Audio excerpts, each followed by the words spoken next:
Olaine, and salutations to the Truth Core once again. Recently, in one of the talks on healing the gender rift, I referred to a practice in planetary Tantra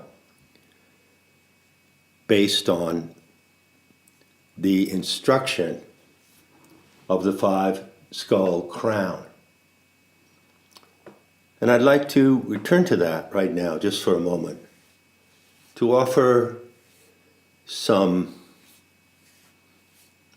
direction on how to behave in the world in the immediate future during this turn of events, in which it appears that the Soviet psyop is fading, or more likely has been deliberately geared down so that another psyop can come into play.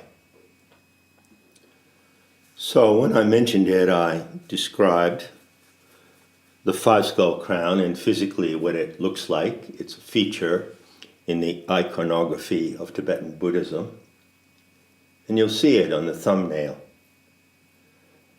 And I said at that time, and I'll repeat, that I'm not here to explain all the 5 aspects of the crown. That would be to give the complete instruction, and I would not do that on the internet in a recorded talk. So I'm only going to talk about one of the skulls this time. I talked about 3 of them before. Remember that the structure of the crown is worn across your forehead. So the largest of the 5, the central skull, is right above your nose on your forehead. 2 other skulls are over your eyes, and then 2 others go over your ears. And I identified the skull over the left ear as, let's say, the voice of guilt, and the skull over your right ear as the voice of shame.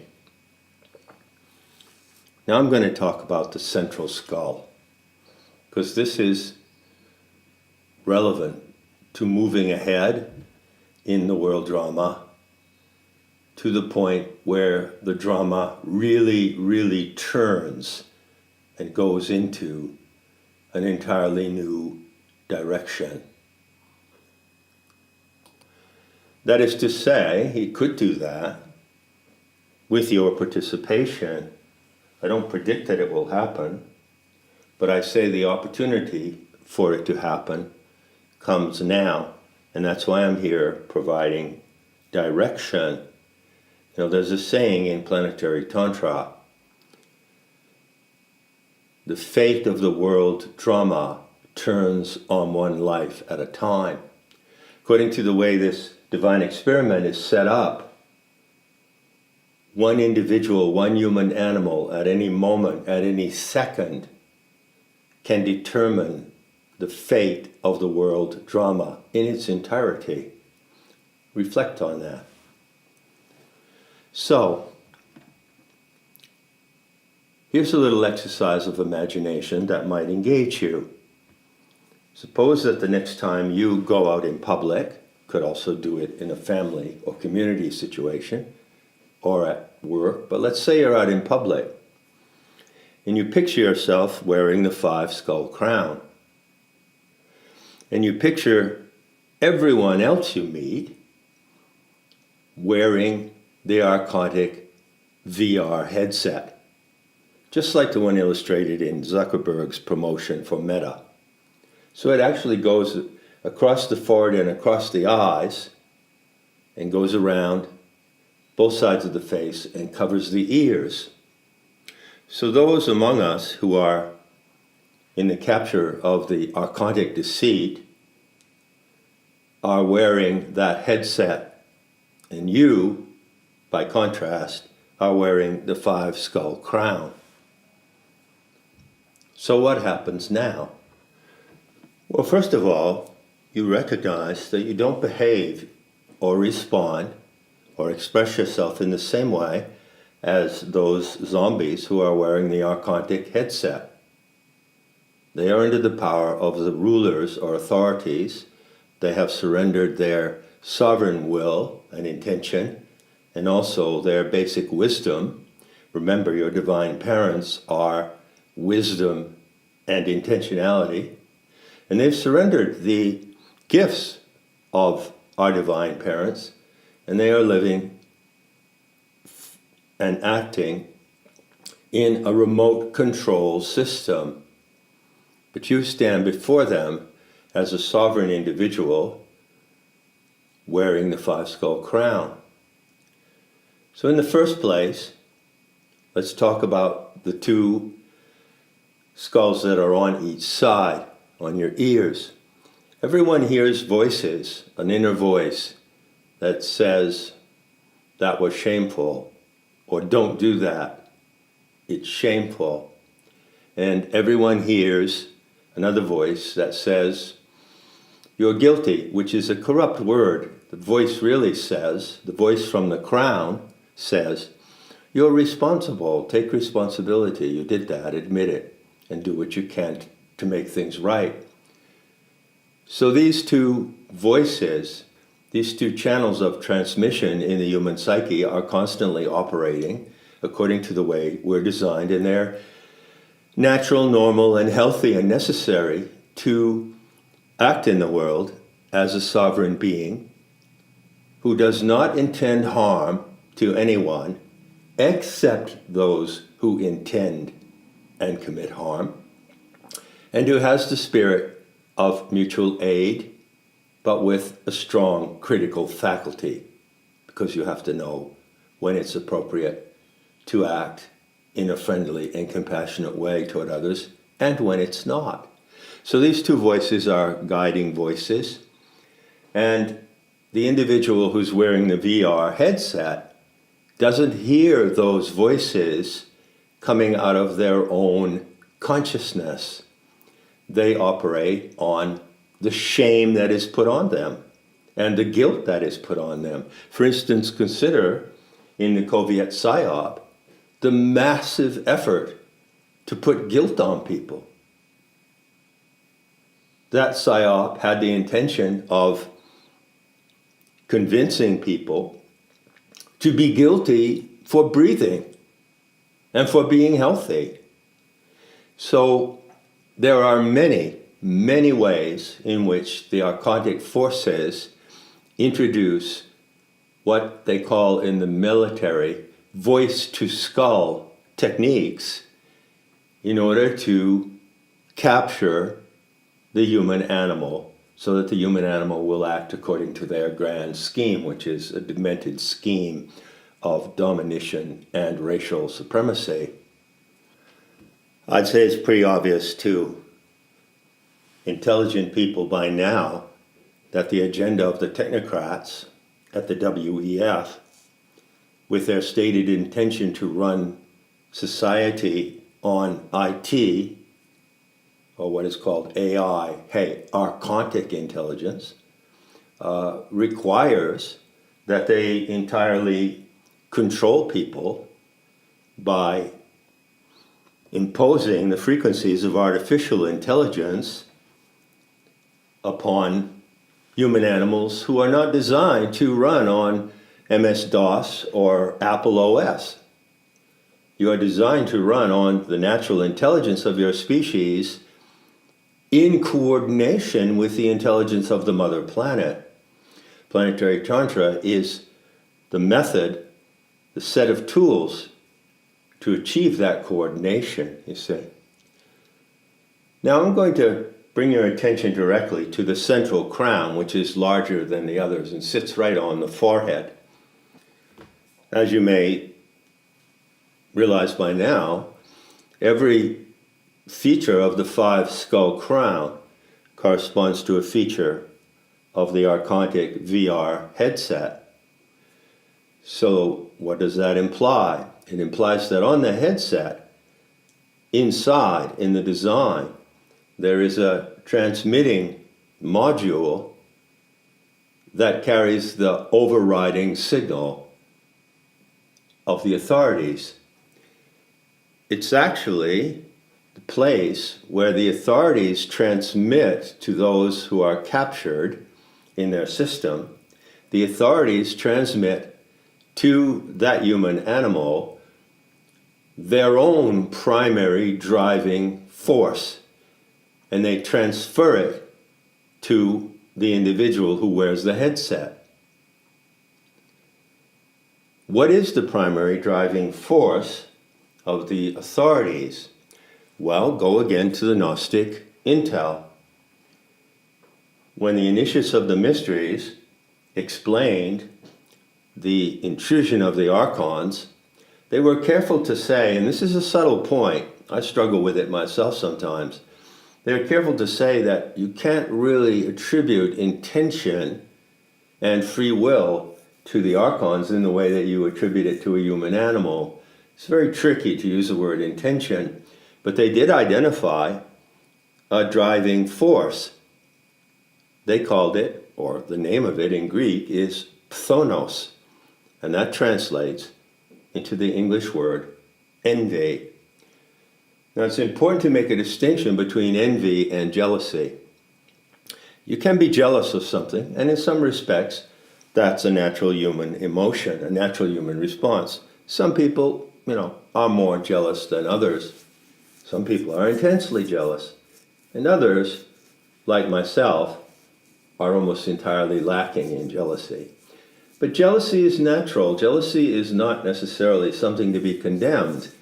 For instance, jealousy can be a factor in driving you to do better and to achieve something that you wouldn't otherwise do.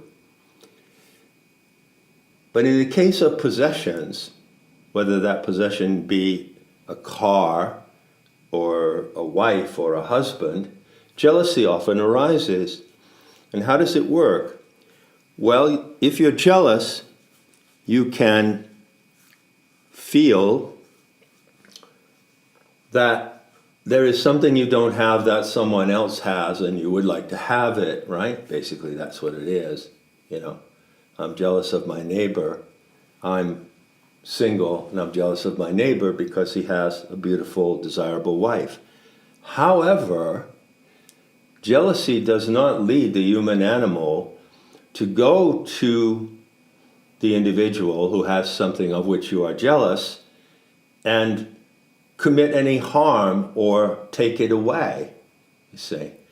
So the motive to take away something that someone else has of which you are jealous, or even to destroy that so they can't have it because you don't have it, or even to destroy them so that they can't have it, that goes beyond jealousy.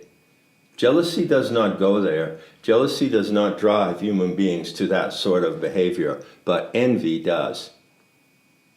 Envy is the emotion, toxic, corrosive emotion, that drives people to destroy what they cannot have and even what they cannot be, what they cannot become. So the archons are driven by envy, so the Gnostics taught, simply because, as the narrative explains, they cannot be us. They cannot be like us. They attempt to make us like them, referring to what I said earlier. They attempt to turn us into zombies and cyborgs, but they cannot be or become like us. Hence, they operate from envy. And primarily, they are driven to destroy what they cannot have.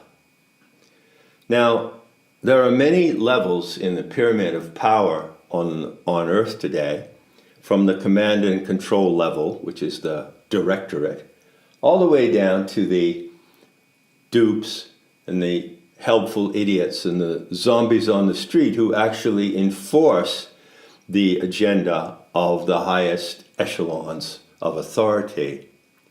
And all through that pyramid, at all levels, the same force is operating, which is the force of envy. Someone who is not free and envies someone who is free and acts that way and shows it, may wish to destroy the person who is free because they can't be free. We saw this behavior operating a lot in the 2 years of the COVID PSYOP. Okay, I don't want to go on elaborating too much. I just want to get to the key point. For each of the functions or emotions on the five-skull crown, there's a corresponding function and emotion on the VR headset. So as I just explained, someone wearing the headset acts from guilt in a completely different way than someone wearing the five-skull crown. So what is the central function or emotion? It is envy. But not just envy. I submit to you that you consider that this envy, which possesses the powers, possesses people like Bill Gates, Elon Musk, the head of the WEF, Satan Klaus, is actually a modality of hatred. So envy and hatred are practically identical. They are like Siamese twins joined in one body, and they must act together.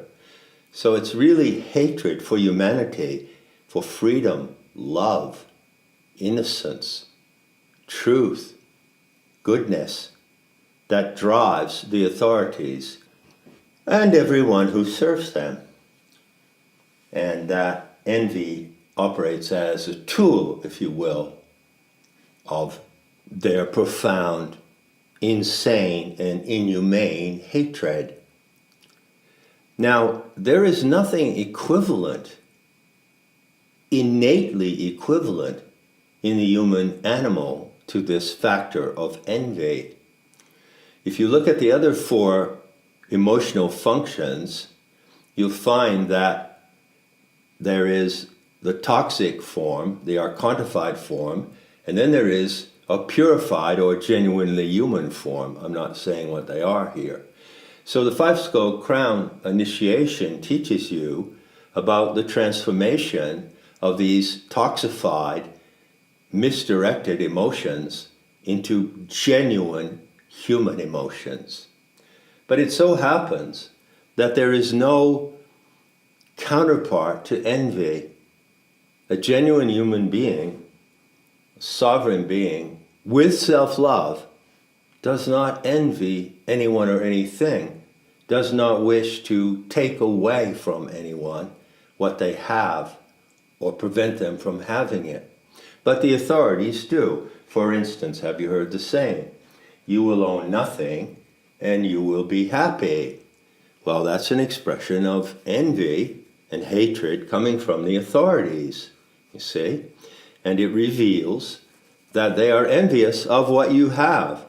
They are envious that there are human beings who have happiness, family, security, healthy relationships, who earn a living and therefore acquire things in a genuine and honest way. They hate people who earn a living because they never earn a living. They always cheat and steal from other people. That's how the authorities operate. Look at the banking system. Look at the fractional reserve banking system. It's a perfect construction of their envy. They don't want to work. They do not work. They hate work. And they envy those who work. So this force of envy faces you nakedly all the time in the world due to the presence of the archonic influence. And how do you counter it? If there is no equivalent emotion in you as a genuine human animal, how do you counter envy? Do it with contempt. As a matter of fact, contempt is the supreme emotional response to everything that the authorities do and say. everything. And you can apply contempt as a free and voluntary response in every instance where you confront the authorities, no matter at what level. When you do this, and when you learn to do this, it's very pleasurable, by the way, and very liberating. Then the central skull of the crown that you wear as a free and sovereign agent of life becomes like a directional beam. And you use that brilliant beam of contempt to cut through every situation where you confront the authorities, even at the most petty level. Contempt is really a wonderful feeling. There's a certain kind of elation you can feel when you hold contempt. You hold people in contempt. And there's a feeling of liberation. And at moments it's almost funny. And as a matter of fact, laughing and mockery are genuine expressions of contempt, and you can learn to use them freely when you confront the authorities. Now, I'm going to conclude. I want to add some comments based on personal experience, because no matter whether or not I'm talking to you about some of the highest initiations of planetary tantra, such as the five skull crown initiation, I have to talk about my experience. This is not theoretical or metaphysical or abstract. I've experienced and lived through all this, and at times it's appropriate for me to tell you my viewpoint. Of course, I could say a lot about that, because I actually am a man, a human animal, that holds an enormous amount of contempt. As a matter of fact, if I go back to my childhood, I go back to my earliest memories from the age of 4 onward. I remember then, even as a 4-year-old boy, that I experienced contempt. Of course, I couldn't put a name on the emotion, but I experienced contempt in many, many instances of interaction with people around me at that time. So for me personally, contempt operates on a default function. That means that basically I hold everyone in contempt from the first moment of encounter. That's especially true of strangers or anyone I meet out in public. Of course, people I know more closely, I've got to know them, heart to heart, mind to mind. I realize that they are not worthy of contempt because they are not operating from envy.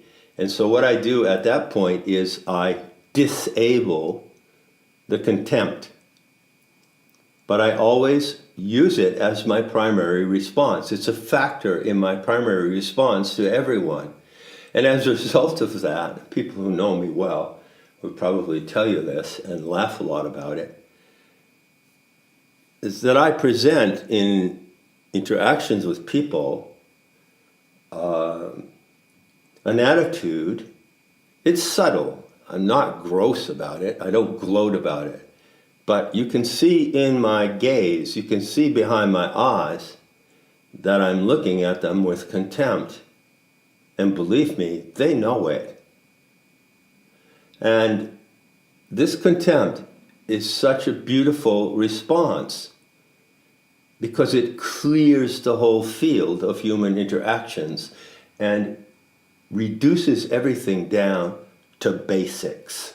And then from the basics, I construct my interactions with people depending on what they prove to me about themselves by the way that they behave. But I do not disable the contempt, which is held primarily in the eyes. I do not disable it until I have sufficient cause to do so.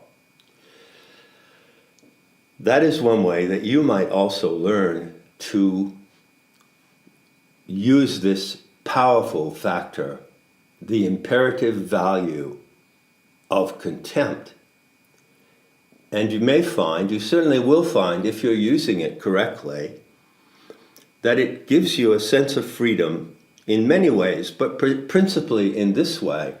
If you're standing in front of someone and beaming contempt upon them from the central skull in the middle of your forehead, you have no obligation or desire whatsoever to negotiate with them about anything or to discuss anything with them.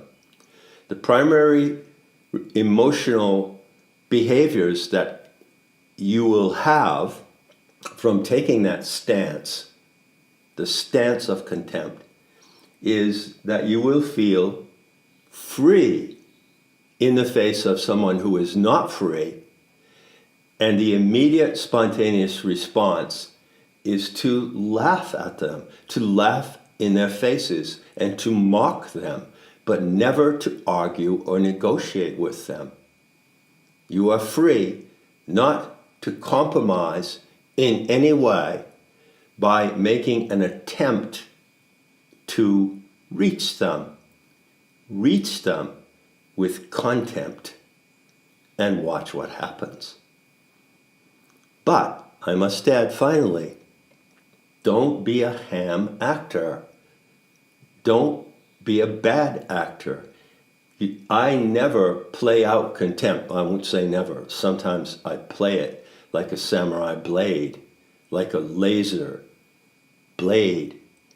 But generally, even when I do that, I do so in an indifferent and mocking way. You don't indulge in contempt. It's too clean. It's too pure. You don't go around with some kind of expression, grotesque distortion of your face. You might have a little twisted smile, but you don't express contempt in a grotesque and blatant way. It's extremely subtle until it isn't. Enough said, and I'll be seeing you in the beauty to come.